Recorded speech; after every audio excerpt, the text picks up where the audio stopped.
반갑습니다. 제가 꾸준히 키보드 관련 영상을 업로드하고 있는데요. 댓글 보는 재미가 있어요. 일하는 도구로서 본인에게 맞는 키보드를 찾고 투자하는 것의 중요성에 대해 공감하시는 분들도 있고, 또 반대로 별로 다르지도 않고 중요하지도 않은데 돈 쓴다고 뭐라고 하는 분들도 적지 않더라고요. 저는 이런 제품들을 항상 좋아했던 것 같습니다. 몰랐던 이야기, 또 디테일들을 찾는 과정도 재밌고, 또 그 과정에서 저도 점차 설득이 되고 그 제품을 보게 되는 관점이 바뀌는 것도 좀 흥미롭고요. 결국 나에게 잘 맞는 키보드라는 것은 커스텀 키보드로 귀결될 수밖에 없습니다. 원하는 레이아웃을 갖고 있는 베이스에 기판을 추가하고 여기에 원하는 스위치를 조합하고 키캡을 입혀서 완성을 하는 게 가장 좋겠지만, 아직 저는 완제품 중에 저에게 맞는 키보드를 찾고 취향을 완성해 가는 중이라서 아직 그럴 단계는 아닌 것 같아요. 최근에 앵그리 미아오라는 브랜드에서 독특한 아이디어를 담은 완성도 높은 커스텀 키보드를 내놓고 있는데요. 이 중에 오늘 저는 65% 키 레이아웃을 갖고 있는 앵그리 미아오 컴팩트 터치 R2라는 신제품을 소개하도록 하겠습니다. 제가 사용해본 모델은 스노우피크 번들인데요. 베이스 킷에 스위치와 키캡 전부 포함되어 있는 완성된 키보드예요. 진정한 의미의 커스텀 키보드라고 보기는 어렵지만 아마도 저처럼 취향을 찾아가는 단계에서는 이런 번들을 먼저 접하면서 조금씩 세팅을 바꿔서 써보는 경험이 좋지 않을까 싶어요. 가격이 498불로 그냥 환율만 적용해도 66만 원이 넘고요. 배송비에 관세까지 하면 70만 원 중반대는 될 것 같은데, 일단 제가 써본 키보드 중에서 가장 비싼 키보드인 건 확실합니다. 아니, 분명히 키보드인데 무슨 이런 대단한 패키지에 오나 싶었거든요? 그런데 딱 들어보니까 그럴만하구나 싶더라고요. 일단은 진짜 무겁습니다. 케이스는 통 알루미늄으로 깎아서 만들었는데요. 이게 진짜 책상에 착 달라붙듯이 꿈쩍도 하지 않을 정도의 무게다 보니까 처음에 다들 이 키보드 한번 들어보라 그러면 100이면 100, 제가 다 책상에 붙여놓은 줄 알아요.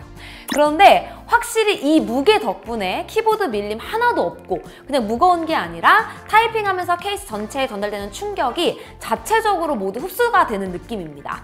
그래서 타건하는 느낌도 깔끔하고요. 더 민감한 소리에서도 복잡하지 않고 단순하면서도 부드럽게 들려요. 케이스는 정말 무겁고 단단하게 고정이 되어 있는 반면에 타이핑하면서 기판이 어느 정도 움직이면서 충격을 흡수할 수 있게 되어 있는데요. 이 부분은 저도 사용하는 내내 몇 번을 바꿔가면서 저에게 맞는 세팅을 찾기 위해서 다양하게 시도를 해봤습니다. 키보드를 분해를 해보면 아래 위로 스프링을 볼 수 있는데요. 우리는 이 스프링을 지지하는 지점을 선택해서 단단하게 고정할지 아니면 부드럽게 눌리는 느낌을 줄지 선택할 수 있습니다. 그리고 스프링 자체에도 옵션이 있어요. 함께 포함된 구성품 중에 조금 더 부드러운 동으로 된 스프링과 단단한 스테인리스 스프링이 포함되어 있습니다. 이 스프링 자체를 교체해서도 단단한 정도를 조절할 수 있어요. 저도 계속 타이핑을 해보면서 스프링도 교체해보고 지지대 위치도 바꿔가면서 맞는 설정을 찾아보려고 했습니다. 번들 키보드에는 앵그리 미아오 IC 실버 프로라고 리니어 스위치가 기본으로 조립되어 있는데요. 액추에이션 포스가 37g 정도로 상당히 가벼운 편입니다. 그리고 저는 타이핑하는 습관이 바닥을 찍고 돌아오는 스타일보다는 부드럽게 액추에이션 되는 지점까지만 힘을 살짝 주고 빠지는 타법이라서 충격을 흡수할 필요가 딱히 없는 스타일이에요. 오히려 부드럽게 움직일 때 다음 타건에 영향을 줄 수가 있어서 이리저리 바꿔보다가 지금은 가장 단단하게 세팅하고 사용하는 중입니다.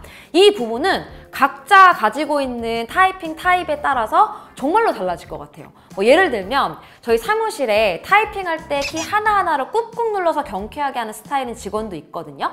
그런 경우에는 좀 부드럽게 세팅을 해두는 편이 손가락 부담도 덜고 전체적인 키감 소리도 부드럽게 만들 수 있겠죠? 번들 키보드라서 이걸 커스텀 키보드라고 부를 수 있나 싶었는데, 또 이렇게 잘 조립된 세팅을 기본으로 하고 본인 스타일에 맞게 찾아갈 수 있는 부분에서는 확실히 장점이 있습니다. 최근에 앵그리미어가 빠르게 주목받는 이유 중에는 그냥 완성도 높은 하드웨어만이 아니라 기능적으로도 뛰어나기 때문이 아닐까 싶어요. 연결 방식은 USB-C, 블루투스, 그리고 따로 판매하는 동글을 이용할 경우에는 2.4G 무선 연결을 지원합니다. 블루투스도 3개까지 저장해서 바로바로 전환할 수 있고요. 전환 속도도 빠르고 연결 안정성도 아주 뛰어나요. 여기에 재미있는 포인트가 하나가 더 있는데요. 타이핑을 하다 보면 딱 오른손, 왼손 엄지가 걸리는 부분에 작은 글래스 패널이 있는 것을 볼 수 있습니다. 처음에는 이게 뭔가 싶었는데 이게 방향키 역할을 해요. 터치 방식인데요. 원하는 쪽으로 오른쪽, 왼쪽, 위, 아래 스와이프를 통해서 방향키를 누르는 역할을 하게 되고 꾹 누르고 있으면 타이핑하는 것과 동일하게 계속 방향키를 꾹 누르는 입력도 가능합니다. 이게 더 편하다. 그래서 다른 키보드도 이렇게 바뀌어야 한다. 이렇게 생각할 만한 것은 절대 아니에요. 하지만 저같이 타이핑을 할 때 손바닥을 한 번도 떼지 않고 돌아가서 수정하고 다시 작성하고 간단한 복사 붙여넣기 편집하는 데는 이게 생각보다 더 잘 쓰게 됩니다. 사용한 지 한 달 정도밖에 안 됐는데 이게 손에 붙어가지고 해피해킹 쓰다가 엄지손가락으로 스와이프 하는 경우도 생기더라고요. 그래도 저는 완전히 물리 방향키를 없앨 수는 없어서 간단하게 AM 마스터 앱으로 해피해킹에서 사용하던 습관대로 쓸 수 있도록 펑션키와의 조합으로 방향키를 세팅해뒀습니다. AM 마스터를 통해서 키 매핑도 정말 쉽고 단순하게 되어 있어요. 그래서 기존의 해피해킹에서도 잘 안 쓰던 미디어 컨트롤도 이제는 별도의 키 조합으로 세팅해두고 쓰고 있습니다. 이 키보드 제 인생 키보드 맞습니다. 이거는 뭐 의심할 여지가 없어요. 지금 이 세팅 그대로가 지금까지 썼던 그 어떤 키보드보다 저희 타이핑 습관에도 잘 맞고 소리도 완전히 제 취향이에요. 뭐 단단하고 무겁게 지지해주는 느낌까지도 타이핑할 때마다 정말 너무너무 즐겁습니다. 진짜 이런 맛이 커스텀 키보드구나 싶은데 문제는 여기에 내 취향에 맞게 조금씩 더 튜닝을 해 나가면 얼마나 더 좋을까 싶은 생각이 동시에 든다는 거죠. 여기에 또 키 배열이 다른 키보드들도 경험을 해보고 싶고 문자 키와 기능 키를 다른 스위치로 써서 구분해서 쓰는 기분도 궁금하고 여기에도 예쁜 키캣까지 찾아 나서면 답이 없겠죠. 어쨌든 요새 너무 행복하게 일하고 있다는 소식 전해드리면서 저는 다음 영상에서 또 인사드리도록 하겠습니다. 안녕히 계세요. 끝! 아니 제가 이렇게 일을 하다 보면 어떤 날은 막 촬영만 하는 날이라서 키보드를 많이 안 쓰는 날이 있거든요. 근데 그러면 그게 너무 아쉬운 거예요. 그래서 저는 메시지를 보내요. 그만큼 너무 매력적입니다, 진짜. 맨날 스크립트만 쓰고 싶어.